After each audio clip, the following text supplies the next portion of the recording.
Ako ang inyong Lolo Pael at ito ang aking kwento. Tama na yan! Lasing ka na eh! Buti pa umuwi ka na! Ano ba? Huwag mo nga akong pakialaman. Kung gusto mong umuwi, ikaw na lang. Hindi ko naman sa'yo sinabing sundan mo ako dito eh. Eh nag-aalala lang naman ako sa'yo. Mamaya ay maksidente ka sa pag-uwi mo. Mabuti pa nga. Para magkasama na kami ni Marie. Kesa naman abang buhay kong dadalhin sa konsensya ko na siya yung namatay. Samantalang ako, buhay at konting galos lang ang natamo. Sige na, halika na. Iuwi na kita. Tsak na nag-aalala na ang mga anak mo. Eh, huwag mo nga akong hawakan. Di ba sabi ko, umuwi ka na. Iwanan mo na lang ako dito. Kaya ko naman umuwing mag-isa eh. Ginagawa mo akong bata eh. Eh sa tingin mo kaya, gawain na matanda yung ginagawa mo ngayon. Tanaig mo bang isang kabataan na hindi kayang harapin ang problema eh? Kaya nagpakalangulango na lang sa alak. Sa tingin mo, matutuwa si Marie sa mga ginagawa mo? Bakit kasi iniwan niya na ako? Paano yung mga pangako namin sa isa't isa? Ang daya mo naman kasi, Marie. Ang daya mo. Naintindihan ko nararamdaman mo, pare. Pero wala tayong magagawa eh. Hanggang doon na lang talaga ang buhay niya eh. Ano mo ko maintindihan? Hindi ka naman nawala ng asawa katulad ko. Huwag ka kayo hipokrito. Kahit kailan, hindi mo ko maintindihan. Anong hindi? Nakakalimutan mo, kapatid ko si Marie. Masakit din sa akin ang biglaan niyang pagkamatay. Ikaw ang nagiging makasarili. Huwag kang umasa na para mang ikaw lang ang nawalan. Lahat tayo nagluluksa sa pagkawala niya. Kung masakit sa'yo, mas lalong masakit sa mga anak mo. Napatitig naman si Arnel sa bayaw. Tila kahit papaano'y nahimusmasan siya sa mga tinuran nito sa kanya. Kaya nang kinuha nito ang baso sa kamay niya, hindi na siya tumutol pa. Hanggang alalayan na siya nitong lumabas sa bar na yon. Isang buwan nang nakalilipas nang maaksidente silang mag-asawa habang papunta sa graduation ng panganay nilang anak. Biglang may isang matandang babae ang patawid, kaya naman nakabig ni Arnel ang manibela pakaliwa na dahilan para bumangga sila sa isang puno sa tabing daan. Nadala pa sa ospital ang asawa nito pero hindi na rin kinaya ang natamong pinsala. Isang buwan na rin ang nakalilipas simula nang nangyari yon.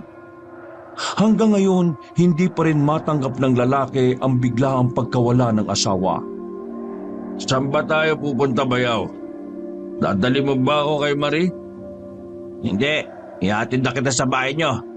Tsak na, nag-aalala na yung mga anak mo sa'yo eh. Hindi ko na kayang mabuhay pa. Wala nang kabuluhan pa kung magpapatuloy ako. Ano ka ba? Huwag mo sabihin yan. Kailangan ka pa ng anak mo. Sa tingin mo kaya, matutuwa si Marie kapag nalaman niyang pinababayaan mo na lang ang mga anak ninyo? Basta na lang humagulkol ng iyak si Arnel. Naiiling na lang si Ron. Noon pa ay batid na niyang mahina talaga ang loob ng bayaw. Pagdating sa bahay ng mga ito, nadatnan niyang naghihintay ang panganay nitong anak na si Simeon. Inalalayan nitong makapasok sa kwarto ang ama nito. Tinanggal pa ng binata ang sapatos at medyas ng ama bago sila lumabas. Araw-araw na lang po siyang naglalasing simula nang mawala sa amin si Mama. Sana naiisip din po ni Papa na masakit din sa amin ang nangyari. Ilang beses ko na ngang sinabihan niyang tatay niyo eh. Pero hindi siya nakikinig. Parang nawawala na siya ng pag-asang mabuhay. Hindi ko po alam ang gagawin ko. Hindi na namin siya makausap na matino. Hindi na rin siya malapitan ng mga kapatid ko. Kung hindi kasi siya lasing, lagi nakabulyaw sa amin lahat dito sa bahay. Huwag ka mag-alala. Lagi ko kakausapin ang ama ninyo. Sa ngayon, ikaw na muna ang bahala sa mga kapatid mo, ha? Opo, Tito. Hindi ko naman po sila pinababayaan eh. Lalo na ngayon na wala na si Mama. Naiisip ko nga na kung mapipilit kong magbakasyon muna sa probinsya natin ang ama ninyo. Baka doon pag-isip siya ng maayos. Makalimot na rin sa mga pinagdadaanan niya. Tingin ko nga po maganda yung plano niyong yun, Tito. Sana nga po makumbinsin ninyo si Papa. Kung sakali na makumbinsi ko yung tatay ninyo, ikaw na muna ang bahala sa mga kapatid mo rito, ha? Opo, maasahan niyo po ako sa bagay na yan. Mabuti naman kung ganon. O paano? Uuwi na ako. Kita na lang tayo ulit. Mukhang lagi akong mapupunta dito dahil sa tatay ninyo. Hinatid pa ni Simeon ang tiyuhin sa may labas ng kanilang bahay. Saka lang siya pumasok nang mawala na sa kanyang paningin ang sinasakyan nito. Napapabuntong hininga na lang na pinalikan niya ang ama nito sa silid. Pabalagbag itong nakahiga sa kama. Inayos niya ang pagkakahiga ng kanyang ama. Paulit-ulit rin binabanggit ng ama ang pangalan ng ina habang nakapikit ito. Kinabukasan, parang minamartilyo ang ulo ni Arnel. Pilit inaalala ang nangyari nung nagdaang gabi. Pero puro anag-aglang ang kanyang naaalala. Isa lang ang natitiyak niya. Nagkausap sila ng bayaw kagabi. Naiiling na bumangon na lang siya. Naalala din niyang araw nga pala yun ng Sabado. Paglabas ng kwarto, naabutan niya ang panganay na anak sa sala. Nginitian niya ang anak bago nagtungo sa kusina para kumuha ng kape. Sumunod naman sa kanya ang binata. Hindi po ba masakit ang ulo niyo, Pa? Parang minamartilyo nga sa sakit eh. Ang Tito Romno bang nagatid sa akin dito kagabi? Opo, siya nga po. Buti po sinundan niya kayo. Nag-aalala kasi siya, baka hindi kayo makauwi dahil sa kalasingan eh. Konti lang naman ang nainom ko kagabi. Siguro may edad na nga lang ako kaya madali na ako tabla ng alak. Pa, sana po wag niyo mamasamain ang sasabihin ko ah. Nag-aalala lang naman ako sa inyo eh. Sana po, wag na kayo magpakalasing ng ganun. Ayoko lang po na pati kayo mawala sa amin. Pasensya ka na anak ha. Malagay ko nga, hindi ako naging maingat eh. Hindi ko man lang kayo iniisip. Hayaan mo, sa susunod mag-iingat na ako. Hindi na ako maglalasing katulad kagabi. Salamat po at naiintindihan niyo po ako. Sina Gigi at Carla nga pala. Mga gising na ba? Bago po silang umalis pa. Tinama po sila ni Auntie sa birthday. Kasama po sana ako pero mas gusto ko pong magpahinga na lang dito sa bahay para may kasama kayo. Mabuti yun para naman kapag libang-libang din yung mga kapatid mo. Dapat ikaw din. Huwag ka masyadong seryoso sa buhay. Hindi naman po. Kailangan ko lang na pagbutihin tong trabaho ko dahil bago pa lang ako Sa bagay nga. Sa akin mo nga pala nakuha yung pagiging masipag mo sa lahat ng bagay. Teka, kumain ka na ba? Opo, maaga po kami nag-almusal kanina. Ipaghahain ko na po kayo. Wag na anak. Ako na lang. Ituloy mo na lang kung ano ang ginagawa mo sa sala kanina. Tumangon na lang ang binata bago iniwan ng ama para balikan ang ginagawa. Nasa kalagitnaan na si Arnel ng pagkain nang dumating naman ang kanyang bayaw. Inalok niya pa ang lalaki na kumain. Pero magalang itong tumanggi.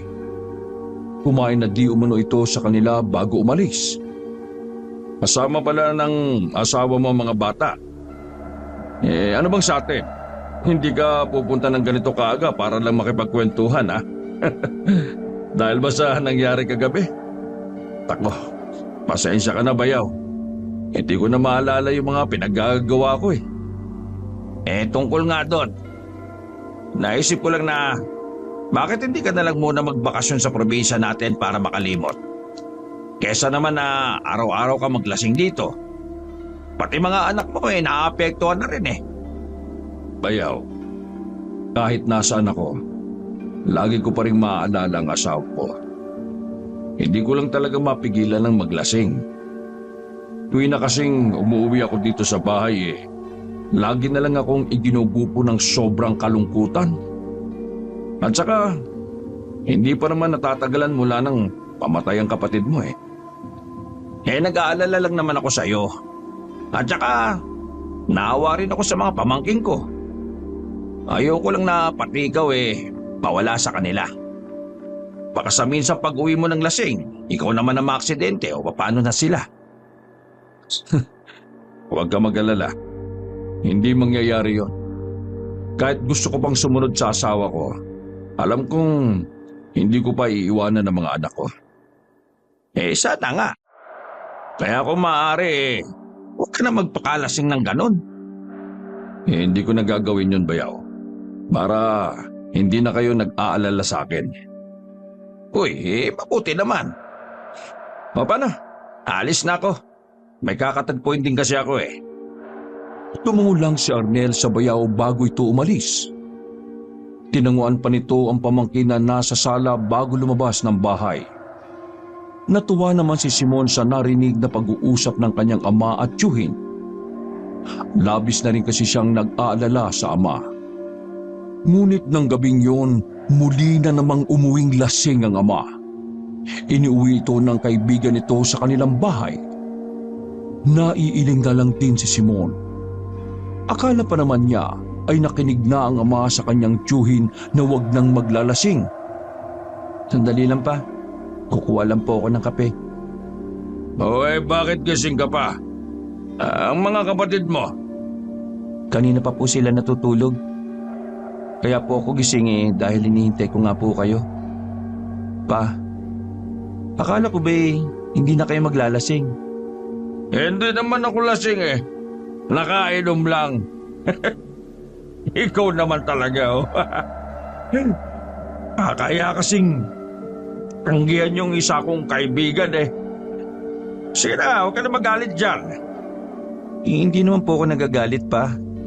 Kaya lang po sana naman po ito pa rin yun po yung sinasabi nyo na hindi na kayo maglalasing. Di mo ba naintindihan na sinabi ko, ha? Nakakaya na tumanggi sa kaibigan ko. Palibasa kasi wala ka pang alam Naiintindihan ko naman po kayo pa. Nag-aalala lang naman po ako sa inyo tuwing umuwi po kayo ng lasing. Huwag ka na mag-alala dyan. Kita mo nga ligtas naman ako nakauwi Pero sana naman po. Ay nako, tama na. Iwan mo lang ako. Naantok na ako. Sige na. Bukas na lang ulit tayo mag-usap. Walang nagawa si Simon ng pagtabuyan siya ng ama. May pagdaramdam din siyang nadama sa inasal nito. Yung kasi ang unang pagkakataon na nagsalita ito ng ganun sa kanya. Bigla tuloy niyang naalala ang ina. Sumagi sa isip na sana hindi na lang ito nasawi. Para hindi bumaling sa alak ang ama. Nang mga sumunod na mga araw, lalong lumaki ang pagbabago sa ugali ng ama. Naging bugnuto nito at madalas silang masinghalaan na magkakapatid. Gabi-gabi rin itong umuuwing lasing. Minsang nasa bahay lang ang ama, nakita niyang binulyawan nito ang mga kapatid dahil lang sa nakulitan nito. Hindi na nakatiis si Simon na kumprontahin ang ama. Kung sawa na po kayo magpakaama sa amin, sabihin niyo lang. Ano bang pinagsasabi mo dyan? Parang pinagalitan ko lang mga kapatid mo. Yun na nga po Minsan na nga lang kayo maglagi dito sa bahay, sisigawan niyo pa sila. Hindi niyo po ba napapansin? Unti-unti nang lumalayo ang loob sa inyo ng mga kapatid ko. Bakit kung magsalita ka para bang wala na akong karapatan na pagalitan mga kapatid mo? Hoy! Ako pa rin ang ama ninyo. Ako pa rin ang magdidisiplina sa inyo sa bahay na ito. Kaya wala kang karapatan na questionin kung nasisigawan ko man ng mga kapatid mo. Grabe. Ang laki na talaga na ipinagbago nyo. Habang tumatagal, palala kayo ng palala. Aba, sumusobra ka na! Baka gusto mong patikimin kita para matala ka. Sige po, gawin niyo na. Kesa naman po araw-araw niyo kaming sinisigawan sa konting pagkakamali namin. Umangat ang kamay ni Arnel para samparin sana ang anak. Pero nabitin yun sa ere. Tila pilit nitong pinipigilan ng sarili na mapagbuhatan ng kamay ang panganay. Hanggang kusa yung bumaba. Si Simon naman, matapos titigan ng ama ay tsaka tumalikod. Pinuntahan niya ang dalawang kapatid na parehong mga umiiyak. Si Arnel naman, natutulala pa rin na nakatayo lang sa gitna ng sala. Maya-maya, kumuha ito ng bote ng alak. Lumabas ng bahay at doon uminom mag-isa. Sa paglipas ng mga araw, lalong nagpakalulong si Arnel sa alak. Napabayaan na nito ang maliit na negosyong naipundar nilang mag-asawa noon. Pati mga anak ay napabayaan na rin. Hinailangan na rin nilang ipagbili ang bahay nila para matugunan ang pangangailangan nila dahil wala na silang mapagkuhanan ng panggastos. Isang araw, dumalaw sa kanila si Ron. Dismayado ang bayaw sa nangyari sa kanila. Bayaw, ilang beses na kitang pinayuhan at binalaan sa ginagawa mo. Bakit mo pinaabot pa sa ganito? Huwag mo na akong sisihin pa. Nangyari na eh. At saka, alam mo naman kung bakit ako nagkakaganito, di ba? Si Marina naman. Sa tingin mo kaya natutuwa ang kapatid ko sa ginagawa mo? Sinayang mo ang ilang taong negosyong pinaghirapan yung buuin. Pati itong bahay na naipundar ninyo. Saan inisip mo yung mga anak mo? Uwi na lang kami ng mga bata sa probinsya. Nandun pa naman yung bahay ng mga magulang ko eh. Doon na lang kami magbabagong buhay. May maliit na lupa pa naman akong namana ron. Yun na nga lang talaga magagawa mo. Magsimulang muli sa probinsya natin. Alam kong binigo ko ang kapatid mo. Pero wala ring silbi ang lahat ng ito dahil wala na rin naman siya sa piling namin ng mga bata eh. Bayaw, alam mo, naiintindihan ko na sa kapatid ko lang umiikot ang mundo mo. Pero sana sa pagkakataong ito, isipin mo naman sana ang kapakanan ng mga anak mo. Huwag kaya na pati sila mawala sa'yo. Hindi. Hindi mangyayari yon. Mahal ako ng mga anak ko. Alam ko naman na mahal ka nila. Pero dahil sa maling pagtrato mo sa kanila, tuluyan ang lumayo ang loob nila sa'yo. Huwag ka mag-alala. Babawi na lang ako sa kanila kapag nakauwi na kami ng probinsya. Siguro, doon ko na lang pabawasan ang pag-iinom ko. Ano? Bayaw, huwag mo lang pawasan ang pag-inom mo. Tigilan mo na ang alak. Tingin ko ba sa'yo lulong na eh. Hindi ka na kasi masabihan kahit ano pang gawin kong pagsasabi sa'yo. Sige. Pero, alam mo, alasin ko naman yun eh. Pero unti-unti lang. Mahirap naman yung bibiglain ko. Nako Arnel, sana nga gawin mo. Para din naman sa'yo yun at sa mga anak mo. Teka, paiba nga pala ako. Kailan ang balak mong umuwi ng probinsya natin? Baka sa isang linggo na. Anong sabi ng mga anak mo? Ayos lang ba sa kanila? Oo naman. Pinaliwanag ko naman sa kanila ng maayos eh. Payag naman sila na umuwi muna kami ng probinsya. Mabuti naman kung ganon. Tsak na maninibago sila kapag umuwi sila ng probinsya. Hindi naman sila sanay sa buhay dun eh. Nakukonsensya rin naman ako sa kinahinatnan ng buhay namin dito. Pero babawi ako sa mga anak ko. Abay dapat lang no? Kung kailangan mo ng tulong namin mag-asawa ha, magsabi ka lang. Oo. Salamat nga pala ha.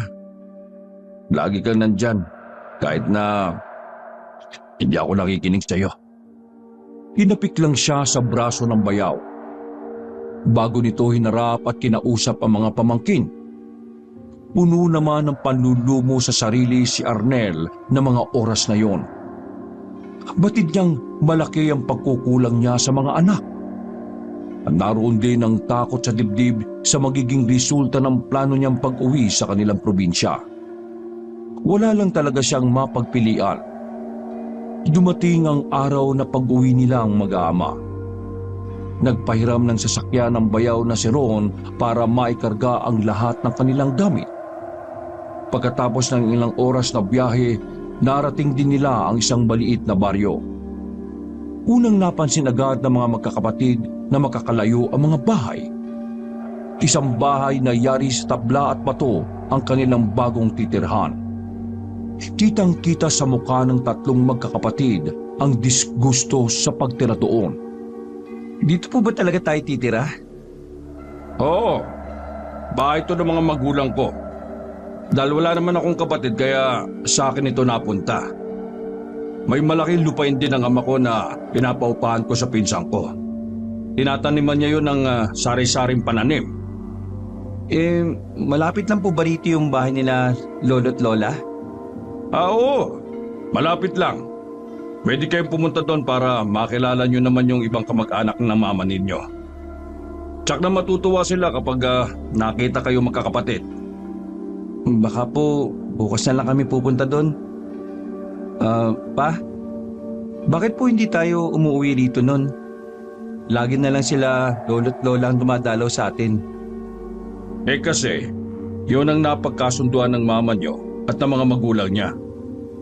Ayaw din kasi ng mama nyo na bumabiyahe kayo ng malayo nun. Ako naman paminsan-minsan na lang umuwi dito para kunin yung kaparte ko sa tiyong ninyo. Hanggang kailan po tayo dito? O habang buhay na po tayong titira dito? Hindi ko kasi yun masasagot sa ngayon, anak. Depende, siguro. Paano po yung pag-aaral ng mga kapatid ko? Maaari naman sila mag-aral dito. Malapit lang naman yung eskwelahan dito. Kung yun lang inaalala mo, naisip ko na yan bago pa tayo umuwi dito. Kung ako lang po kasi ang tatanungin nyo, ayoko po talaga dito Mas gusto ko pong magtrabaho dun sa dati. Hindi naman kita pipigilan na bumalik sa inalisan natin. Pero sana anak, pansamantala mo munang samahan ng mga kapatid mo dito hanggang masanay sila. Hindi naman kasi kaila sa akin na mas malapit sila sa iyo kaysa sa akin. At tsak na sa iyo lang sila makikinig. Opo. Hindi naman po ako aalis kagad sa lugar na ito Sige po, tutulungan ko lang po yung dalawa sa pag-aayos ng mga gamit nila. Malinis naman ang buong bahay dahil alaga yon sa linis ng asawa ng pinsan. Pero halata na sa buong kabahayan ang kalumaan. Unang gabi na mag-aama sa lumang bahay na yon, pare-pareho silang hindi makatulog. Binantayan ni Simeon ng mga kapatid dahil natatakot ang mga ito. Dahil sa sobrang katahimikan ng buong paligid, ultimo maliliit na kaluskos ay dinig na dinig nilang magkakapatid. Kahit mahimbing nang natutulog ang dalawa, hindi pa rin dalawin ng antok ang binata. Bumangon na lang siya at sumilip sa sala. Naroon ang ama at umiinom na naman. Naiiling na lang na pumasok siya sa loob ng silid. Kinabukasan, maagang nagluto ng almusal si Simeon. Plano kasi nilang dalawin ang kanilang lolo't lola na mga magulang ng kanilang ina. Pa, kain na po tayo. Sige mga anak, mauna na kayo. Wala pa kasi akong ganang kumain Masakit din ang ulo ko. Nakita ko nga po kayong umiinom na naman kagabi. Akala ko ba iiwasan nyo na pong uminom. Pasensya ka na anak. Hindi kasi ako makatulog kagabi. Namamahay ako. Kaya naisipan kong uminom para makatulog. Pa, sana po iwasan nyo na hanggat maaari. Hindi po yun makakabuti sa kalusugan nyo Oo anak. Sisikapin ko na talagang iwasan na yung alak na yan. Tsaka magiging abala din ako sa mga susunod na mga araw. Kaya tsak kung hindi ko na mapagbabalingan ng alak. Ay, oo nga pala. Pagkatapos ba ng almusal nyo pupunta na kayo sa mga lolo't lola nyo? Opo. Okay lang po ba kung hapon na kami makauwi dito? Ay oo naman, walang problema sa akin. Basta wag lang kayo magpapagabi ha. Kahit pa sabihin na probinsya ito, kailangan pa rin natin mag-ingat. Opo, wag po kayo mag-alala. Hindi po kami magpapagabi. Ako na rin pong bahala sa mga kapatid ko. Bumalik muli sa pagkakahiga si Arnel habang kumakain ng tatlo. Nang makatapos makakain ng almusal, naglikpit lang si Simeon at gumayak na rin sila. Pinapitbit niya sa mga kapatid ang konting pasalubong na nabili niya para sa kanilang lolo't lola. Nakahiga pa rin sa sopa na yari sa kawayan ng kanilang ama habang hinihilot ang sentido nito. Nagpaalam na sila dito pagkatapos sabihin nito kung saan banda ang bahay ng kanilang mga lolo't lola. Nasa 20 minutos din ang nilakad ng magkakapatid bago nakarating sa bahay na kanilang sadya. Masayang sinalubong sila ng dalawang matanda at pinapasok sa loob ng bahay. Matapos magmano, iniabot naman ng dalawang kapatid ang kanilang mga pasalubong. Bakit hindi nyo yata kasama ang ama niya? May gagawin po kasi si Papa kaya kami na lang po ang nagpunta. Hanggang ngayon ba nagiinom pa rin ang ama niya? Paminsan-minsan na lang po. Naka, huwag mo nang pagtakpan niyang ama niya. Alam naman namin kung ano nangyayari sa kanya Kaya lang nalulungkot kami ng lola niyo sa kinahinatnan ng buhay din niya. Noon pa kasi kinukumbinsi na siya ng tiyuhin ko na umuwi muna rito. Matigas din ang ulo. Sobrang mahal na mahal niya po kasi si Mama Kaya hanggang ngayon, nagluluksa pa rin siya sa pagkawala niya. Hindi lang naman siya nawalan Maging kayo man, maagang naulila sa ina. Alam naman sa pagkakataong ito, isipin naman niya kaya.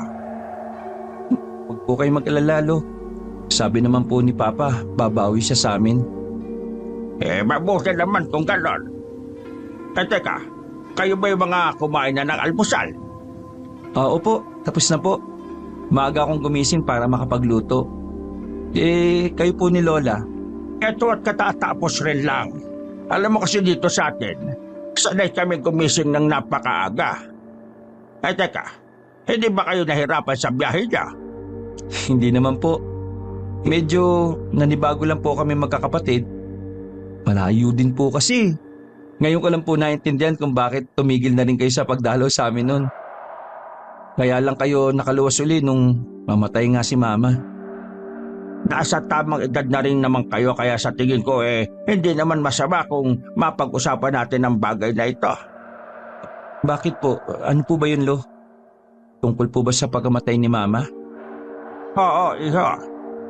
Gusto kasi naming iuwi ang labi ng iyong ina dito. Para sana dito'y paliping. Ang kaso ayaw ng ama niya. Nagkatampuan pa nga kami noon Naisip niya siguro ngayon na sa kabilang banda tama kami ng lola niya. Siguro nga po. Lo? Napansin ko po na magkakalayo mga bahay dito. Ganito po ba talaga dito? Ay oo. Pero lahat ng mga tao dito magkakakilala maliban sa mga dayo. Gusto ko rin po kasi na matyak na okay dito kapag nag-aral na sina Gigi at Carla dito. Hindi ko po kasi sila lagi mababantayan kung sakali. May balak din po kasi akong umalis dito para magtrabaho Sayang naman po kasi yung tinapos ko. Umalis nga po muna ako sa dati pinapasukan ko para makasama ko lang sila dito. Sa bagay nga, kung mananatili ka lang dito, wala ka talagang trabaho makukuha maliban sa pagtatrabaho sa lupa. Huwag mong alalahanin ang mga kapatid mo. Nandito kami ng lola mo para bantayan sila. Sa tinagal-tagal na naming nakatira sa lugar na ito wala pa naman nangyayari krimen dito. Maliban sa pagnanakaw ng mga kalabaw at kambing. Mabuti naman po kung ganun. Kahit papaano mapapanatag ang loob ko kung sakaling matuloy po akong umalis. Napansin ko nga din po pala na kaibigan ng mga taga rito. Habang naglalakad nga po kami papunta dito, maraming bumati at ngumingiti sa amin Kung lehitimong taga rito, palakaibigan talaga sila. Pero kung mga dayo, huwag niyong hahayaan na mahawakan kayo ng mga kapatid mo. Po? Bakit naman po? Hindi lahat ng mga taong palabati at palangiti ay may mabuting intensyon. Sa susunod na may bumati sa inyo, huwag na huwag kayong tititig sa mga mata nila. May masama po bang mangyayari kapag tumitig kami sa mga mata nila?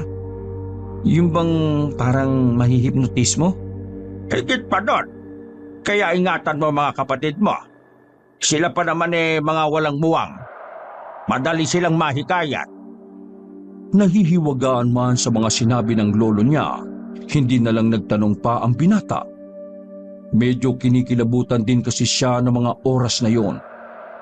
Ilang sandali lang ay dumating na ang mga pinsan nila at nakilala nilang magkakapatid. Mababait naman ang mga ito at nakasundo kaagad nila. Doon na rin sila nagtanghalian.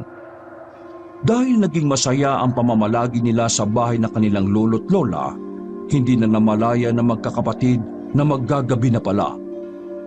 Naku, ang paalam ko pa naman kay Papa uuwi din kami sa hapon. Aba, malapit ng dumilim. Nandito pa kami. Mabuti pa dito na lang muna kayo matulog kahit ngayong gabi lang. Bukas na lang ng umaga kayo umuwi. Naku Pulo, hindi po kami nakapagpaalam. Tsak nahanapin po kami ni Papa. Tsaka po, malapit lang naman po ang bahay namin Babalik na lang po kami, lalo na yung mga kapatid ko. Nakahanap na agad sila ng barkada dito Siya sige. Mabuti pang ihatid ko na kayo. Ay naku, wag na Pulo. Kaya naman po namin umuwi na kami lang Hindi. Gusto ko rin kasi kausapin ang ama ninyo. Kaya sige na, tawagin po na mga kapatid mo sa kabilang bahay. Kukunin ko lang yung karet ko sa kusina at lalakad na tayo. Tumalima naman si Simeon. Tinawag na niya ang dalawa sa kabilang bahay sa pag-aari ng kanyang tiyo Macario, nakatatandang kapatid ng kanyang ina. Hindi rin pala namalaya ng dalawa na malapit ng dumilim dahil sa pakikipagkwentuhan sa mga pinsan na kaidaran lang halos ng mga ito. Habang naglalakad, napansin ni Simeon na ang bilis dumilim ng paligid. Tila rin napakatagal bago nila narating ang kanilang bahay. Ang dalawa niyang kapatid ay abala sa pagkukwentuhan habang nasa kanyang likuran. Umagapay siya sa paglalakad sa kanyang lolo. Lo, bakit po ang tagal natin makarating sa bahay namin? Dito rin po kami dumaan kanina. Huwag ka mag-alala, iho. Makakarating din tayo sa inyo. Hanggat kasama niyo ako, hindi ko hahayaan na may masamang mangyari sa inyo. Akala ko po ba mababait ang mga taga dito? Ang mga lehitimong taga rito, iho. Pero hindi ang mga bagong salta. Bago pa muling makaisip ng sasabihin si Simeon, may namataan silang 3 tao. Pasalubong ang mga yon sa kanila. Ang nag-iisang babae ay hindi nalalayo ang edad sa binata. Napansin agad ni Simeon ang mahigpit na hawak ng kanyang lolo Temyong sa duluhan ng karit nito. Sa pagtataka pa ng binata, nang malapit na sa kanila ang 3 tao, bigla mga yung tumawid sa kabilang daan. Nahuli pa niya ang matalim na titig ng 2 lalaki sa kanila. Habang ang babae ay blanko ang tingin sa kanila. Hanggang makauwi sa bahay nila, wala silang imikan maliban sa panakanakang kwentuhan ng 2 kababatang kapatid. Naabutan din nila ang ama na nag-iinom mag-isa sa labas ng bahay. Nagulat pa ito nang makitang kasama ng mga anak ang kanilang lolo. Kasama po pala kayo ng mga bata. Mano po tay? Kayo mga bata, pasok na kayo sa loob. Nagluto na ako ng hapunan natin. Agad namang tumalima ang magkakapatid pagkatapos magpaalam sa kanilang lolo. Tumango naman sa kanila ang matandang lalaki. Nang makapasok ang mga apo sa bahay, blanko namang sinulyapan ni Lolo Temyong ang alak na nasa mesa. Kumusta ka naman? Mukhang abala kaya ata ngayon Katatapos lang po ng gawain sa bukid kaya nagre-relax sana. Bihira naman po na akong uminom. May dapat lang. Masyado pang bata ang mga anak mo para sumunod ka sa asawa mo. Arnel, ito ay payo lamang para sa'yo. Hindi naman sa nangihimasok ako sa buhay mo, ha? Nag-aalala rin lang naman ako sa'yo. Marami akong nababalitaan sa mga ginagawa mo mula nang mamatay ang asawa mo. Sa tingin mo kaya matutuwa si Marie kung nasaan man siya ngayon sa ginagawa mo sa sarili mo? Hindi ko naman po kasi alam kung paano mag-uumpisa ngayong wala na si Marie. Pakiwari ko, kalahati ng sarili kong isinama niya sa pagkawala niya. Alam niyo kung gaano ko kamahal ang anak ninyo. Mula nang makilala ko siya, sa kanya na umikot ang mundo ko eh. Kaya nang maaga siyang mawala, nawalan na rin ako ng gana sa buhay. Ay, nauunawaan kita. Nakita naman namin kung gaano mo siya kamahal. Pero sana, isipin mo rin ang mga apo ko. Lahat tayo hanggang ngayon ay nasasaktan pa rin sa pagkawala ni Marie. Pero sana, huwag puro sarili mo lang ang iisipin mo. Kailangan malampasan mo yan. Oo, pipilitin ko pong malampasan ang lahat ng ito. Alang-alang sa mga anak namin. O siya, uwi na ako. Inihatid ko lang ang mga apo ko dito. Kung may kailangan kayong mag-aama huwag kayong mahihiyang magsabi sa akin, ha? Opo, Tay. Salamat nga po pala sa pag-atin niyo sa mga bata. Lumango lang si Lolo Temyong sa kanya. Inilibot muna ng matandang lalaki ang paningin sa bahay bago tumalikod at naglakad palayo.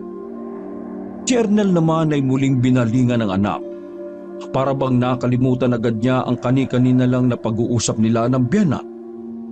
Nang bandang 10:00 na ng gabi, lumabas si Simeon para puntahan ang ama na patuloy pa rin sa pag-inom ng alak. Nasa may baitang na siya nang matigilan ng binata. Sa di kalayuan kasi may nakita siyang anino. Bigla ring kumabog ng malakas ang dibdib niya. Agad niyang nilapitan ng ama na hindi inaalis ang paningin sa aninong nakita niya. Pa, tara na po sa loob ng bahay. Susunod na lang ako sa iyo. Konti na lang naman to eh. Pa, tama na po yan. Halina po kayo. Baka mamaya dito pa kayo makatulog sa labas. At saka po, hindi pa kayo kumakain ng hapunan, no? Ang kulit mo din, no? Sige na nga. Sa loob ko na nga ito ubusin. Kanina pa nga ako pinapapak ng mga lamok dito eh. Kinuha ng ama ang bote ng alak. Inalalaya naman siya ng binata hanggang makapasok sila sa loob ng bahay. Tinulungan niya munang makaupo ang ama sa may upuan bago bumalik para isara ang pinto. Saglit na natigilan si Simeon. Lumabas kasi sa pinagkukublihan nito ang nakita niyang anino. Dahil madilim sa kinaroroonan nito, hindi niya makita ang itsura nito. Ang nagbigay ng labis na kilabot sa kanya ay ang mapupula nitong mga mata. Sa labis na takot, napalakas ang sara niya ng pinto na ikinapitlag ng ama. Ay, ano ba yan, Simeon? Kakagulat ka naman eh. Kulang na lang lumuntag ang puso ko palabas sa dibdib ko. Bakit ang lakas ng pagkakasara mo, ha? Pagigising pa yung mga kapatid mo niyan eh. Kasi po, parang may nakita ako na tao yata. Pero mapupula yung mga mata eh. Ano ka mo? Resa mo nakita? Doon po sa malapit sa puno ng sampalok, sa may bandang matataas na talahib. Parang nawala ang pagkalasing ng ama at takmasa nang lalabas ang lalaki nang pigilan siya ni Simeon. Bawag na po. Baka mamaya masamang tao yun. May palagay po ako na kanina pa kayo minamanmanan nun eh. Kanina po kasi paglabas ko, nakita ko na yung anino niya. Sige la, puntahan mo ang mga kapatid mo sa silid ninyo. Tiyakin mong nakasara ang mga bintana, ha? Lalabas lang ako sandali para tingnan yung nakita mo. Pero pa, huwag na po. Baka mamaya mapaano pa po kayo. Huwag mo akong alalahanin. Taga rito ako, ano ka ba? Kapisado ko lugar na ito. Walang masamang mangyayari sa akin. Kaya kung sino man yung nakita mo, Siya ang mag-ingat. Hindi na napigilan pa ng binata ang ama na lumabas ng bahay. Walang nagawa kundi sundin na lang ang iniuutos nito. Agad siyang nagpunta sa silid ng mga kapatid at lumapit sa bahagyang bukas na bintana. Sumilip muna siya sa labas pero kahit ang ama ay hindi niya makita. Hinila na lang niya yun pasara at tiniyak na nakalak. Lumabas siyang muli ng sala. Pinakiramdaman ng buong paligid. Maya-maya lang, bumalik na ang kanyang ama. Hindi ko na siya inabutan. Ang bilis niyang nawala eh. Ibig pong sabihin, pinuntahan niyo siya sa kinatatayuan niya? Oo. Aba, hindi ako papayag na umaligid siya dito sa paligid ng bahay natin. Pa, sino po kaya yun? Hindi ko alam. Pero tsak na taga rito lang din siya. Baka akala niya may alaga tayong hayop. Uso kasi dito yung nakawan ng kalabaw eh. Ang mabuti pa eh, matulog ka na. Sige na. Sige po. Pa, kumain po muna kayo bago matulog ah. Papasok na po ako sa kwarto. Nang gabing yun, hindi nakatulog si Simeon. Paulit-ulit kasi niyang naaalala ang nakita kanina. Nagtataka rin siya kung bakit mapupula ang mga mata nito. Naisip niya tuloy kung tao nga ba ang nakita niya. Kinabukasan, parang lutang si Simeon. Malimit din siyang humikab habang naghahanda ng kanilang almusal. Hindi na niya inabutan ng kanilang ama. Marahil nagtungo ito sa bahay ng tiyuhin nila. Tapos na silang mag-almusal nang dumating ang ama. Pa, saan po kayo galing? Sa tiyuhin mo lang anak. Maaga kasi ako nagpunta para ibigay yung pambili ng abono. Nasaan nga pala yung mga kapatid mo? Nandun po sa labas. Sinabihan ko naman po na huwag po silang lalayo. Sa bagay, umaga naman. Kapag hapon na pala huwag na kayo maglalabas ng bahay ha. Hindi ko nga pala nagustuhan yung pag-uwi nyo ng gabi galing sa bahay ng lolo nyo. Pasensya na po. Nauili po kasi kami at hindi na malayan yung oras. Delikado po ba dito kapag gabi na? Hindi naman. Basta huwag ka lang magpapaabot ng gabi sa labas ng bahay. Iba na kasi ang panahon ngayon. Doon nga po sa lugar na inalisan natin. Hating gabi na ako minsan nakakauwi pero okay lang naman po sa inyo. Mas higit na delikado ang lugar na to sa mga hindi nating kauri. Oh? Ano pong ibig niyo sabihin? Tsaka ko na lang sasabihin sa'yo. Kailangan ko rin kasing pumunta sa bukid eh. Ang mabuti pa, bantayan mo ang mga kapatid mo ha. Huwag mo silang aalisan ng tingin. Marahan na lamang tumango si Simeon. Ang ama naman ay sumandok na ng kanin sa kaldero. Lumingon pa rito si Simeon bago lumabas ng kanilang bahay. May mga bago palang mga kaibigan na nakilala ang mga kapatid. Marahil mga anak na mga kapitbahay nila. Nang mga sumunod na araw, nakalimutan na rin ni Simeon ang huling napag-usapan nilang mag-ama. Isang umaga, binanggit ng ama na balak siyang isama ng isa nitong pinsan sa pangingisda. Agad itong pumayag dahil noong araw ay ginagawa niya rin ito. Kaya lang daw ay sa gabi sila aalis. Kinausap siya ng ama na kung maaari daw ay sa bahay ng lolo't lola muna sila matulog. Bakit naman po pa? Kaya naman po namin na kami lang ang narito. Ako na pong bahala sa mga kapatid ko. Nag-aalala kasi ako sa inyo anak kung kayo lang ang may iwan dito. Hindi pa ako sanay sa bagong buhay natin. Pa, huwag niyo na po kaming alalahanin. Malalaki na rin po kami para matakot na kami lang ang naririto sa bahay. Sigurado ka ba? Opo. Sige na po. Sumama na kayong mangisda para hindi naman puro alak ang napagbabalingan ninyo. Ikaw talaga Ilang gabi na nga akong hindi umiinom Hinihintay ko kasing bumalik yung sino mang nakita mo. Baka po taga rito lang yun. Kung may masama po siyang balak, sana po bumalik na ulit yun. Saka hindi na yun mga anghas bumalik. Baka akala niya dayo lang tayo rito Batid niya na siguro na taga rito talaga ako. Basta, huwag mo na lang kalilimutan na isara ng maigi ang mga pinto't bintana, ha? At saka, itabi mo yung itak ko dyan. Tumango naman si Simeon. Bago umalis ang ama ng gabing yun, inulit muli nito sa kanya ang mga bilin. Nang umalis na ang ama, noon lang nakaramdam ng takot si Simeon. Wala namang kamalay-malay ang dalawang kapatid na panay ang biruan. Nang makatapos silang magapunan, maaga niyang pinatulog ang mga kapatid. Habang siya ay hindi pa rin dalawin ng antok. Kung kailan naman hinihila na siya ng antok, saka naman siya nakarinig ng mga kaluskos sa labas ng kanilang bahay. Bumangon siya habang kinukuha ang itak na nasa tabi niya. Sumilip siya sa mga dingding nila na may maliliit na siwang. Nanlaki ang mga mata niya nang makakita ng 3 malalaking aso. Ang anyo ng mga ito ay mas malaki sa pangkaraniwang aso. Mas mahaba din ang mga paa ng mga ito. Kasing itim din ng gabi ang mga balahibo ng mga ito. Kaya nagmistulang mga anino ang mga ito sa ilalim ng liwanag ng buwan. Mapupula rin ang mga mata at walang tigil ang pagtulo ng laway sa bibig. Hindi alam ni Simeon kung gaano katagal ang pananatili ng 3 nilalang na yon sa harap ng kanilang bahay. Hindi na rin siya nakatulog hanggang umaga.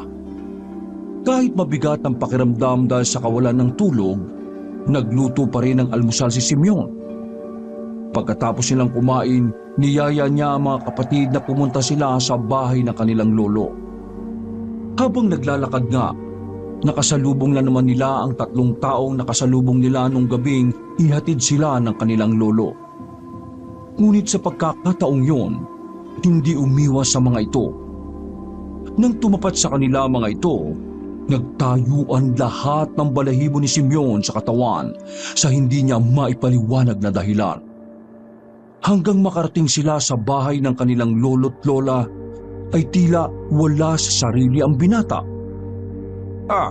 Simeon, may problema ka ba, iho? Bakit ba kanina ka patulala pagdating ninyo? Ho? Kasi Pulo, wala pa po akong tulog mula kagabi. May nangyari po kasi, hindi ko po alam kung paano ko ito ipapaliwanag. Sabihin mo kung ano ang nangyari. Bakit? Lasing ba ang tatay niyo kagabi? Hindi po, sumama po siya sa pinsan niyang mangisda. Hinayaan na lang po namin kaysa puro alak ang inaatupag niya pagkagaling sa bukid. Sunod na ikinuwento ni Simeon ang nasaksihan ng nagdaang gabi. Kung ano bang klase mga nilalang ang mga nakita niya. Kumuyom naman ang palad na matandang lalaki. Kitang-kita ng binata ang galit sa mukha nito. Huwag na muna kayong uuwi sa bahay ninyo. Hindi kayo titigilan ng mga yon. Dahil kayo ang gustong isunod nilang biktimahin. Ho? Ano pong ibig niyong sabihin? Ang mga nakita mo ay mga aswang. Ho? Mga aswang? Di po ba mga katang-isip lang sila? Hindi naman totoo yung mga yan? Totoo ang mga nilalang na yan, Simeon. Alam yan ng tatay mo. Hindi nila ginagalaw ang mga taga rito. Sa ibang lugar sila naghahanap ng mabibiktima nila. Siguro nakursunadahan nila kayo. Kaya siguro kayo ang pinupuntirya ngayon. Ganun palang itsura ng mga aswang? Nakakatakot. Nung makita ko nga sila pakiramdam ko hihimatay na ako sa takot . Parang gusto ko nang hilahin ng oras para magkumaga na. Huwag ka na matakot. Tsak na may inilagay na pangotrang ama ninyo sa paligid ng bahay ninyo. Kaya hindi nakapasok ang mga aswang na yan. Malakas ang pang-amoy ng mga yan. Naman siguro nila na wala ang inyong ama kaya pinuntahan nila kayo. Alam din po pala ni Papa na may aswang sa lugar na ito? Abay, oo naman. Dito siya lumakit na kaisip kaya alam niyang may mga aswang pa rin sa lugar na ito. Kahit sa ang liblib na lugar ay hindi na mawawala ang mga aswang. Bakit hindi man lang pinanggit sa amin ni Papa yun? Siguro, ayaw lang niya kayong matakot. Pero huwag kayong mag-alala. Hindi nila kayo malalapitan hanggat narito kami ng ama ninyo. Mukhang mali po yata na bumalik kami dito para manirahan. Huwag mong iparinig niya sa lola mo. Tsak na magtatampo yon. Alam mo naman na matagal na naming pinanabigan na makita at makasama kayo. Kung aalis kayo, baka hindi na tayo muling magkita. Alam mo naman na matatanda na kami ng lola ninyo. Hindi na mabuti para sa amin ang bumiyahe ng malayo. Pasensya na po sa binitiwan kong salita, Lo. Siyempre naman po gusto namin kayo makasama. Hindi ko lang po maiwasan kasi na matakot sa mga nilalang na yun eh. Pagkatapos ng tanghalian, nagpaalam si Simeon na uuwi muna sa kanilang bahay. Kukuha lang siya ng damit nilang magkakapatid. Tiningnan rin niya kung nandun na ang ama. Gusto pa sana siyang samahan ng kanyang lolo pero tumanggi na siya. Kumikirot kasi ang rayuman nito ng mga oras na yon. Sabi ng lola niya may nakain na naman daw ang kanilang lolo na bawal na pagkain kaya umatake na naman ang rayuman nito.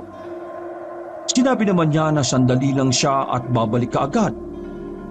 Binilisan na lang ni Simeon ang pag-uwi sa kanilang bahay. Pagdating nga doon, wala pa ang kanyang ama. Habang nag-aayos nga ng mga damit na dadalhin, nakarinig siya ng mga kaluskos sa labas ng kanilang bahay. Pagsilip niya sa may bintana, naroon sa labas ang 3 taong nakasalubong nila kanina. Naroon sa labas ang 3 taong nakakasalubong nila. Bigla na namang kumabog ang dibdib niya. Hindi niya malaman ang gagawin ng mga oras na yun. Hinintay niya munang umalis sa mga ito bago lumabas ng bahay. Dumaan muna siya sa bahay ng tiyuhin. Nagpili na lang siya na kung sakali mang hanapin sila ng ama, ay sabihin na lang sa ama nila na nasa bahay sila ng kanilang lolo't lola. Pagdating sa bahay ng kanilang lolo, tagaktak ang pawis niya sa noo at habol din ng kanyang paghinga. Simeon, mabuti na kabalik ka kagad. Wala pa ba ang ama ninyo? Wala pa po. Pero nagpili na lang po ako kay Chong na kung sakaling hanapin kami, nandito lang po kami sa inyo. Bakit ganyan ang itsura mo? May iba pa bang nangyari? Nababan na ako ang takot sa mga mata mo eh. Paano? May mga tao po kasing pumunta sa bahay kanina. Yung pong nakasalubong natin nung ihatid mo kami sa bahay. Hindi ko nga po alam kung anong ginagawa nila sa labas ng bahay namin eh. Magkakapatid na ba ngayon? Anak sila nung mag-asawang naglalako ng gulay tuwing umaga. May pwesto rin ang mga yun sa palengke. Ano po kaya yung sadya nila sa bahay? Ayoko mag-isip pero hindi kaya... Iho, mahirap ang magbintang. Lalo't wala tayong ebidensya. Baka tayo pa mabaliktad pag nagkataon. Pero sa totoo lang matagal na akong naghihinala sa pamilyang yon. Bukod taging sa akin lang sila ilag na paramang hindi makatingin ng diretsyo. Kung ganun po ba, may posibilidad na baka sila mga aswang? Huwag mo silang tatawagin sa ganon. Malakas ang pandinig, pang-amoy at pakiramdam nila. Hanggat kaya mo, magkunwari kang walang nalalaman tungkol sa kanila. Alam din kaya ni Papa yung tungkol sa kanila? Yung babae lang ang kilala ng ama ninyo. Bagamat dayo rin, dito na sila nakatira noon. Ang napangasawa niya ang dayo talaga dito. Nakalis na mga magulang mo noon bago pa muling bumalik sa lugar na ito ang pamilyang yon. Parang ayaw ko na po munang umuwi sa bahay namin, Lo. Pero paano po si Papa? Tsak na hindi yun papayag na dumito kami. Alam ng ama niyo kung paano kayo po protektahan. Kaya huwag kang matakot kung sakali bang uuwi kayo sa bahay ninyo. Pupunta rin ako sa bahay ninyo kapag wala akong gagawin dito. Para pong natural na lang sa inyo yung mga ganitong bagay, Lo. Hindi po ba kayo natatakot? Hindi na ako natatakot sa mga katulad nila. Sila pa nga minsan ang natatakot sa mga tao eh. Lalo't alam nila na alam ng taong yon ang mga pangontra laban sa kanila. Tsak na maaga po ako nito makakatulog. Buong magdamag ba naman po akong walang tulog eh. Sasabihan ko ang lola ninyo na magluto ng maaga. Para bago ka matulog makakain ka muna ng hapunan. Iniwan siya sandali ng kanyang lolo. Tumanaw naman siya sa labas ng bintana.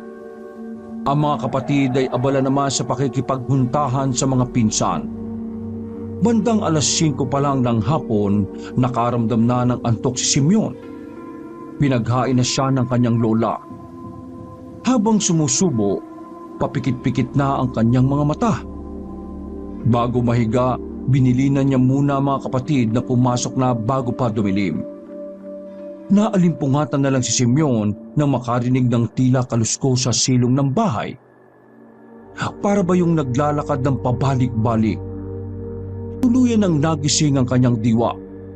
Pagtingin niya sa relo sa dingding, pasado 1:00 pa ng madaling araw. Bumangon siya at lumabas ng silid. Nakita niya ang kanyang lolo sa sala. May hawak ito sa kamay nito na kahalintulad ng isang latigo. Oh, Lo, bakit po? May bisita tayo. Dito ka lang. Lalabas na ako para turuan sila ng leksyon. Ho? Ano pong ibig niyo sabihin? Huwag na po kayong lumabas ng bahay, Lo. Huwag mo kong alalahanin. Hintayin mo lang ako dito. Gusto pa sanang tumutol ni Simeon pero mabilis nang nakalabas ang matandang lalaki. Lumabas naman sa kusina ang kanyang lolo na may dalang 3 tasa ng kape. Inalok nito sa kanya ang isa. Tinanggap naman niya yun pero hindi agad ininom. Napapitlag pa ang binata na makarinig ng mga ungol na tila nasasaktan. Sumunod ng mga malalakas na mura ng kanyang lolo. Halos kalahating oras din ng kanyang hinintay bago pumasok ang kanyang lolo. Tama po ba na aswang yung tinutukoy niyo, Lo? Oo. Mabilis siyang nakatakas. Mukhang kayo magkakapatid ang sadya niya. Hanggang dito sinundan pa talaga kayo. Kung lagi pala kaming susundan, delikado pala ang mga buhay namin. Huwag ka mag-alala, iho. Magtatanda na ang aswang na yon. Binigyan ko siya ng palatandaan Bukas, pupunta ako sa pwesto nila sa palengke para makatiyak. Isumbang sa mama? Sige po, Lo. Sasama po ako sa inyo. Mabuti pa bumalik ka na sa pagtulog mo, ha? Masyado pa naman maaga Hindi naman po ako makakatulog nito. Hihintayin ko na lang po na mag-umaga. Sige ikaw. Bahala ka.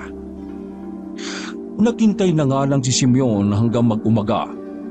Pagkatapos nga ng almusal, sumama ang binata kay Lolo Temyong. Pinuntahan nila ang pwestong pinaghihinalaan nilang pamilya ng mga aswang. Pagdating pa lang doon, masama na agad ang tingin sa kanila ng padre di pamilya. Pailalim din sila na tinitigan ng 3 anak na mga ito. Ang ina ng mga yun ay wala doon. Wala yata ang asawa mong si Celia. Hindi siya pumunta dito dahil may sakit. Ano bang kailangan niyo sa asawa ko? Ako na lang ang magpaparating sa sadya ninyo. Wala naman talaga kaming kailangan sa kanya. Gusto ko lang siyang makita. May gusto lang kasi akong kumpirmahin. Gaya ng sinabi ko, hindi siya makakapunta dito ngayon dahil may sakit. Kung hindi kayo bibili, mabuti pang umalis na kayo. Hindi umimik si Lolo Temyong. Kumuha siya ng barya sa bulsa at pasimple yung inilaglag nang hindi napapansin ng mag-aama. Gumawa yun ng ingay. Sa pagtataka ni Simeon, galit na galit ang mga ito. Kulang na lang ay pagtulakan sila papalayo. Habang naglalakad nga palayo sa pwesto ng mga ito, hindi napigilan ng binata na lumingon. Matalim pa rin na nakatingin ng mga ito sa kanila. Sa nakikita niya, kulang na lang na magbiyabang mga mata ng mga yun. Bakit po sila nagalit ng kabalansing yung mga barya ninyo? Sinadya ko talaga yon. Inaasahan ko na ang ganong reaksyon nila. Kumpirmado na aswang ang pamilya na yan. Ho? Dahil lang po sa barya? Kaya nyo nakumpirma na tama ang hinala ninyo? Oo. Ayaw na mga yan na nakakarinig ng tunog ng barya. Lalo na yung mga nagkakalansingan. Masakit yon sa kanilang pandinig. Nabanggit yon sa akin ng ama ko noon Hindi kaya yung asawa ni Mang Poldo yung pumunta sa bahay kanina? Hindi pa tayo tiyak sa bagay na yan, pero kailangan natin mas mag-ingat. Ang mabuti pa, umuwi muna tayo sa bahay niyo. Baka nandun na ang ama ninyo. Dumiretso nga muna ang maglolo sa bahay nila. Naabutan nilang naroon na nga ang ama ni Simeon. Nagulat pa ito nang makita silang paparating. Kasalukuyang nagiinom si Arnel, kaya naman hindi na nito naitago pa ang bote ng alak. O tay, napadalaw po kayo ulit. Iho, yung mga kapatid mo. Nabanggit nga sa akin ng tiyong mo na nandun nga daw kayo sa bahay ng lolo nyo. Opo, may nangyari po kasi dito pe. Kaya naisipan ko pong dun muna kami kina lolo. Ha? Anong nangyari? Ang mabuti pa, sa loob na lang natin ng bahay nito. Sa loob na lang ng bahay natin to pag-usapan. Baka mamaya merong nagmamanman sa mga kilos natin. Nagpatiuna na sa pagpasok sa loob ng bahay si Lolo Temyong. Nagtatanong naman ng mga mata ni Arnel sa anak. Hibit balikat lang ang itinigon rito ng binata. Sumunod na rin silang mag-ama sa loob ng bahay. Nakaupo sa pang-isang upuan si Lolo Temyong. Umupo naman na magkatabi ang mag-ama. Parehong nakatuon ang paningin nila sa matandang lalaki at naghihintay sa sasabihin nito. Siguro naman ay natatandaan mo pa si Celia. Oo naman. Ano po ba ang tungkol sa kanya? Sabi po ng pinsan ko may pwesto sila ng asawa niya sa palengke. At minsan nga daw, naglalako ng panindang gulay sa umaga. Taga ibang lugar daw yung napangasawa nun Bumalik din naman sila dito ng malaki na mga anak nila. Yun nga, nagtitinda na lang ng mga gulay. Ano po ba yung tungkol sa kanila? Nung nabubuhay pa ang tatay ni Celia, may kumalat kasing bali-balita noon dito na ang napangasawa nga daw ng kanyang anak may lahing aswang.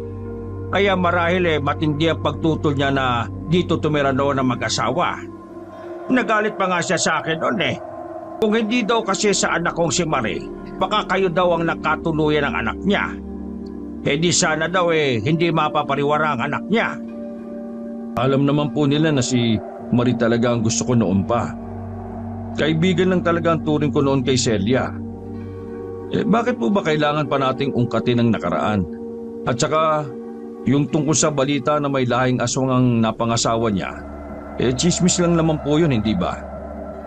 Tingin ko kasi galit pa rin sa'yo si Celia. Gusto niyang maghiganti sa'yo. Makikita naman ang pagkagulat sa ekspresyon ni Arnel sa sinabing yun ng biyenan.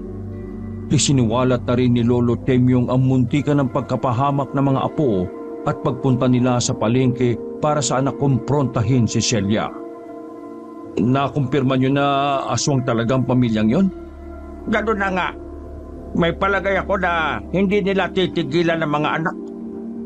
Abay, dadaan muna sila sa ibabaw ng bangkay ko bago nila makanti ang mga anak ko. Kailangan magdoble ingat kayo. Nakikita ko sa mga mata ni Poldo ang matinding paninibugho. Nang araw na yon, umuwi na ang magkakapatid sa bahay nila. Ipinadala rin sa kanila ng kanyang lolo ang buntot pagi na inakala ni Simeon na pangkaraniwang latigulang.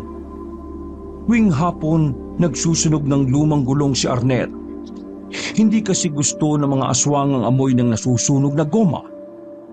Mabuti na lamang naitabi pa ng pinsan ang mga lumang gulong ng bisikleta nito. Nagsaboy din ng asin sa silong ng bahay si Simeon sa utos na rin ng ama. May mga nakasabit din ng mga bawang sa bintana. Nagtataka naman ang dalawang nakababatang kapatid ni Simeon. Kaya napilitan na rin silang ipagtapat sa mga ito ang nangyayari. Nilukuban naman na matinding takot ang dalawang dalagita pero tiniyak niyang walang masamang mangyayari sa kanila. Basta naroon ng mga pangontra na inilagay nila. Nang gabing yun, napakaalinsangan ng panahon. Tila ba anumang sandali ay babagsak ang malakas na ulan. Malaon ng tulog ang dalawang nakababatang kapatid, samantalang silang mag-ama ay nanatiling gising pa rin. Ang alinsangan? Mukhang uulan ngayon. Hindi pa kasi bumagsak para lumamig naman ng panahon. Oras na umulan. Maano daw mga nilagay nating pangontra sa labas ng bahay. Po? Sa tingin niyo po kaya pupunta ngayong gabi ang mga aswang na yon? Ilang gabi ko na silang nararamdaman na nasa paligid lang. Ano ba kasi ang intensyon nila sa atin? Kung pagiganti, napakababaw naman. Wala naman akong ginawang masama kay Celia. Baka po hanggang ngayon may gusto pa rin sa inyo si Celia. May hindi ko alam. Kasi hindi ko naman alam noon na may gusto siya sa akin. Akala ko kaibigan din ang turing niya sa akin Kung maaari lang sana na makausap ko sila para maliwanagan ang ilang bagay. Baka po pwede nyo silang puntahan sa pwesto nila sa palengke. Naisip ko na nga rin yung bagay na yan. Kaya lang, may balita ako na mainitin daw ang ulo ng Poldo. Baka masamain niya yung pagpunta ko ron. Opo, iba nga po yung aura ni Mang Poldo nung magpunta kami doon ni Lolo. Grabe yung galit niya. Lalo na nung magpatunog ng barya si Lolo sa harapan nila. Ay, hindi ko rin maiwasan na maawa kay Celia. Tsak na hindi rin niya gusto na maging aswang. Pwede ka palang mahawaan ng pagkaaswang ng isang aswang? Nakakilabot naman yun. Para bang sa isang iglap pwedeng magbago ang takbo ng buhay mo. Mabuti na lang, hindi sila kinukuyog ng mga taga rito, no? Sabi ng tiyong mo, simula daw nang bumalik ang pamilyang yan dito, wala naman daw silang nababalita na sinaktan nilang taga rito. At saka, ilan lang ang nakakaalam sa tunay nilang pagkatao. Paano po kaya pa kung umalis na lang kaya tayo dito? Alam mong wala na tayong babalikan sa inalisan natin. Anak, mahirap mag-umpisa sa wala. At least dito, may sarili tayong bahay at lupa. Meron nga po tayong bahay at lupa. Kaso naman po araw-araw na lang na may takot sa atin. Iniisip ko lang po ang kapakanan ng mga kapatid ko. Hindi ko naman sila pababayaan. Hindi ako papayag na makapasok ang mga aswang na yun dito sa bahay natin. Sabay na silang natigilan ng biglang bumuhos ang malakas na ulan. Bigla tuloy nakaramdam ng kaba si Simeon. Habang tumatagal, lalo pang lumalakas ang ulan na sinasabayan pa ng panakanakang pagkulog at pagkidlat. Tumayo si Simeon. Tila kasi merong nagbubulong sa kanya na sumilip sa may bintana. Ginawa niya nga ang idinidikta ng isipan niya. Binuksan niya ang bintana at saka sumilip. Nanlaki naman ng mga mata nang makita na may 4 na taong nakatayo sa gitna ng ulanan. Nang biglang kumidlat, sandali niyang nakita ang mga mukha ng mga ito. Sa takot, hindi na niya namalaya ng pagtabi ng ama. Sabi ko na nga ba, nandyan lang sila sa paligid. Naghihintay lang ng pagkakataon. Ano pong gagawin natin pa? Baka po makapasok sila dito. Anak, tiyakin mo na nakasara ng maigi ang mga bintana. At yung mga pangontra na nakalagay sa mga bintana, tiyakin mong hindi nahuhulog sa kanilang kinalalagyan. Agad namang tumalima si Simeon. Pumunta rin siya sa silid ng mga kapatid. Nagulat pa siya na gising ang mga ito at nanginginig sa takot. Kanina pa daw nila nararamdaman na tila mayroong nagmamasid sa kanila. Ang ginawa ng binata, kinuha niya ang itim na kumot at saka tinalokbungan ng mga ito. Huwag kayo nga alis dito Kami nang bahala ni Papa sa mga yon. Poprotektahan namin kayo. Kahit siya ay kanina pa nanginginig ang mga tuhod sa matinding takot. Nilalakasan lang niya ang loob niya para sa mga kapatid. Tumayo siya at inayos ang bawang na nakasabit sa may bintana ng silid. Gumagalaw kasi yun na tila hinahangin. Nagulat pa siya at napatras nang sa mga may butas ay may nakita siyang mata na nakasilip. Agad niyang tinawag ang ama. O bakit? Ayos lang ba mga kapatid mo? Opo, may mga matang nakasilip lang sa butas pa. Hoy! Tigilan niyo na mga anak ko Sinasabi ko sa inyo, kilala ko kayo. Huwag niyong subukan kung hanggang saan ang kaya kong gawin sa inyo. Magkakasubukan talaga tayo. Maririnig sa labas sa mga angilan. Kahit malakas ang ulan sa labas, malinaw nilang naririnig ang mga yon. Lumipas ang nakakainhip na mga sandali. Kasabay ng pagtila ng ulan ay pagkawala ng mga ingay na ginagawa ng mga aswang sa labas ng kanilang bahay. Muling sumilip si Simeon. Wala na siyang nakikita sa labas. Mag-umaga na rin nang makatulog silang mag-aama. Simula ng gabing yun, hindi na muna umalis ang kanilang ama. Minsan, naabutan ni Simeon na umiinom na naman sa may kusina ang ama. Naiiling na lang siya dahil akala niya'y nagbago na ito. Ngayon lang naman to, anak. Tagal ko na kasing hindi nasasayaran ng alak eh. Nakakamiss din pala. Wala na po akong magagawa sa bagay na yan, pa. Hindi naman po kami nagkulang sa paalala sa inyo eh. Huwag ka na magalit. Ngayon lang naman tuli eh. Sa susunod, hindi na. Susubukan ko naman na alisin na. Kaya lang talagang mahirap eh. Sige po, may gagawin pa po ako sa labas eh. Tama na po yung isang boteng iniinom nyo ah. Nakangiting tumango ang kanyang ama bago niya iniwan. Lumabas muna siya para makapagmuni-muni sandali. Habang tumatagal kasi sila sa lugar na yon, lalo siyang naiinip.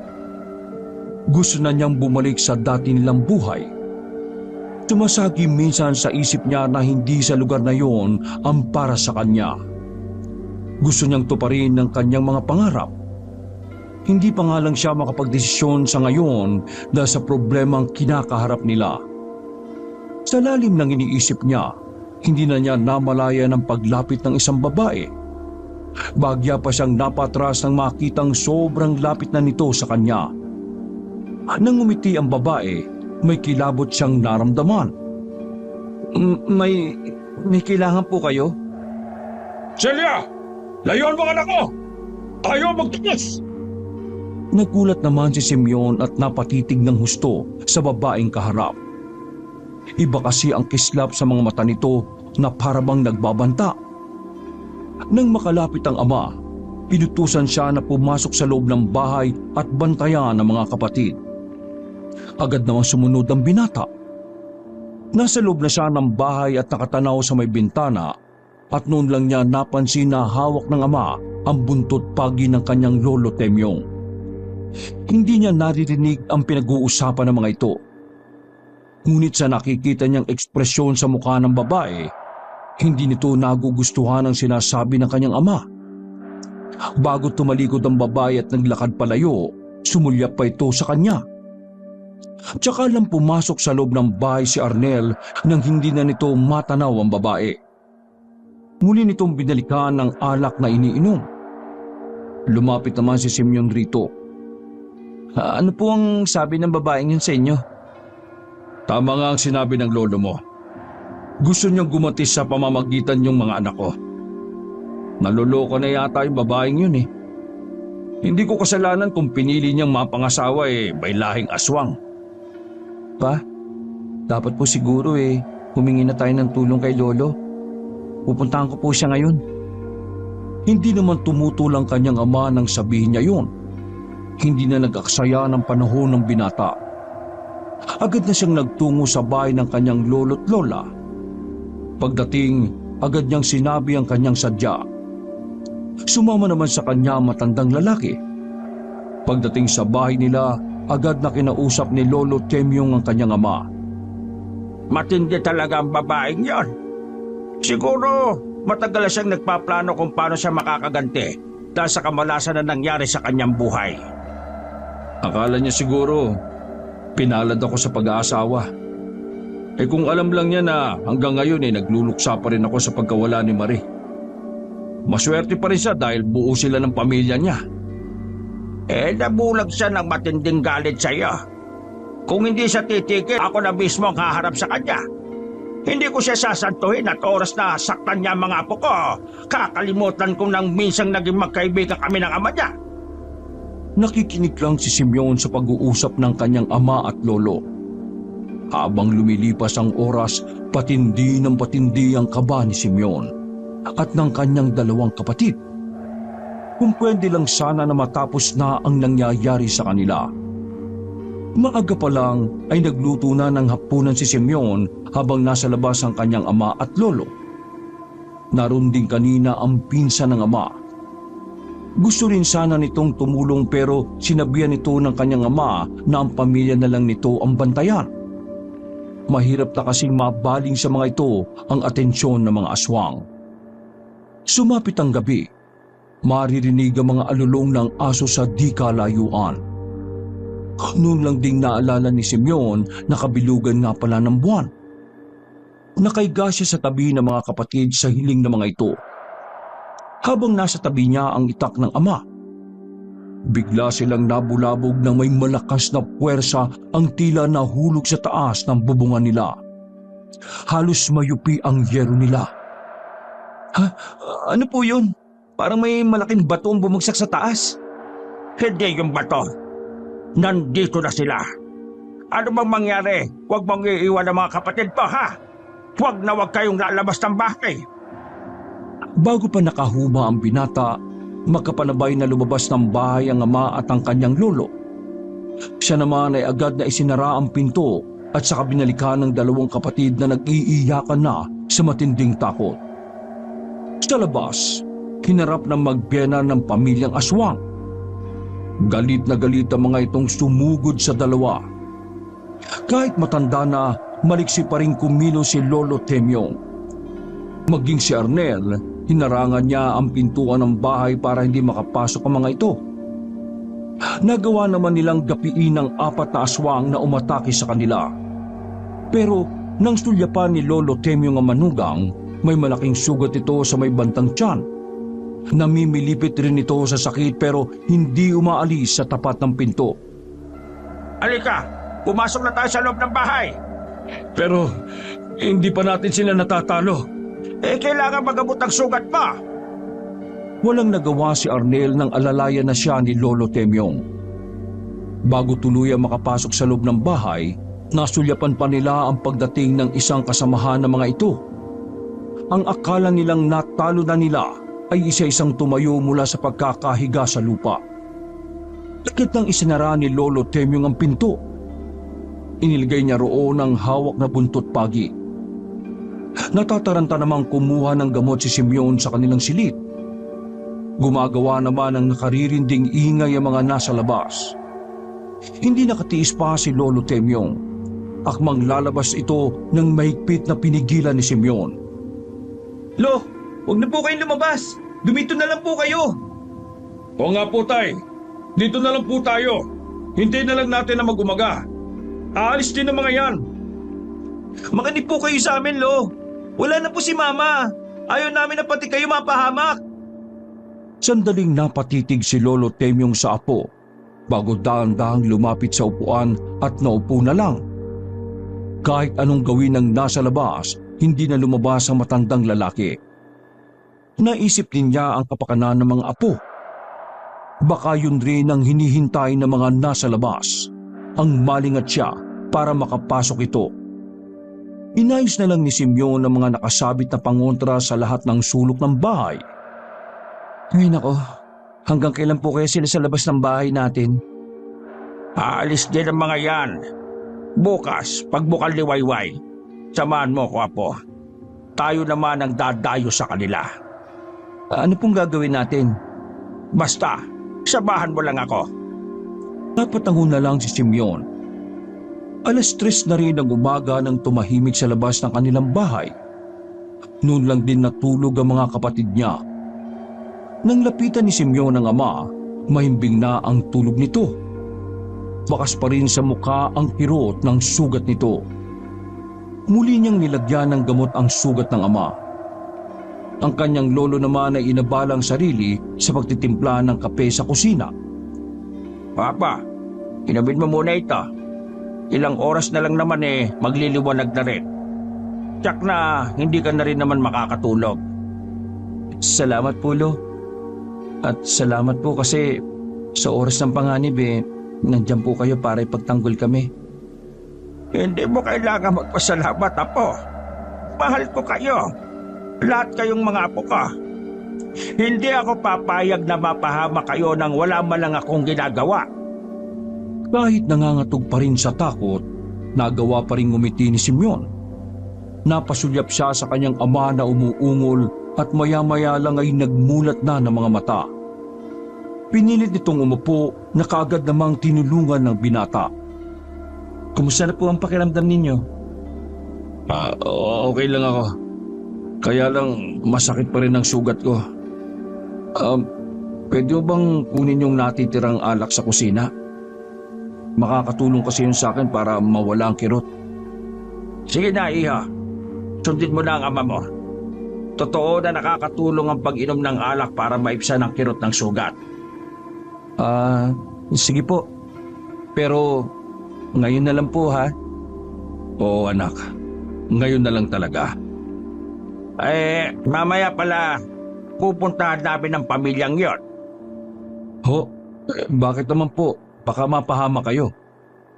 Hindi maaaring lagi na lang tayong maghihintay sa mga pag-atake nila. Total naman hindi sila titigil. Mabuti nang sorpresahin din natin sila. Kung ganun po sasama ako sa inyo. Tumito ka na lang. Kami na lang ni Simeon ang pupunta sa kanila.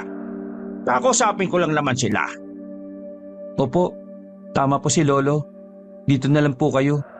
Kami na pong bahalang magresolba sa problemang to. Sige. Kayo ang bahala. Basta mag-iingat kayo ha. Kahit araw malakas pa rin sila. Nang tuluyang lumiwanag, naganda na ang maglolo sa pag-alis. Wika ng kanyang lolo sa may palengke sila pupunta. Lo, bakit po doon? Di po ba dapat sa bahay na lang nila natin sila puntahan? Paano nila tayo maharap kung maraming mamimili? Yun nga ang dahilan. Maraming mamimili. Nung unay hindi agad naunawaan ni Simeon ang nais ng kanyang lolo. Pero nung kaharap na nila si Mampoldo, noon na naintindihan ng binata ang gustong mangyari ng matandang lalaki. Hindi niya akalain na tuso din pala ito. Anong ginagawa niyo dito? Umalis na kayo! Abala kami ngayon! Bakit hinahayaan mo naman na magtinda pa ang mga anak mo? Sana hinayaan mo na lang sila na magpahinga sa bahay niya. Nasaan nga pala si Celia?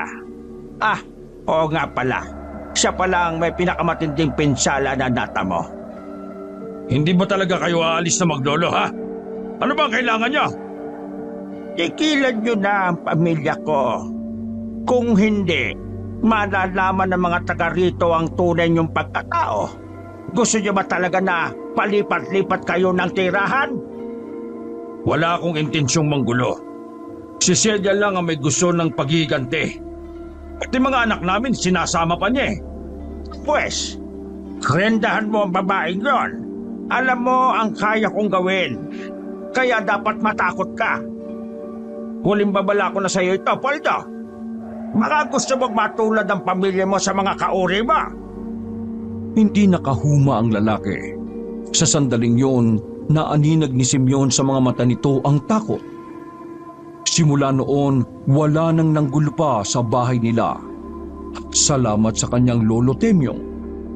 Hindi na rin naalis ang pag-iinom ng ama, pero madalang na rin. Naging responsable na rin itong ama sa kanilang magkakapatid.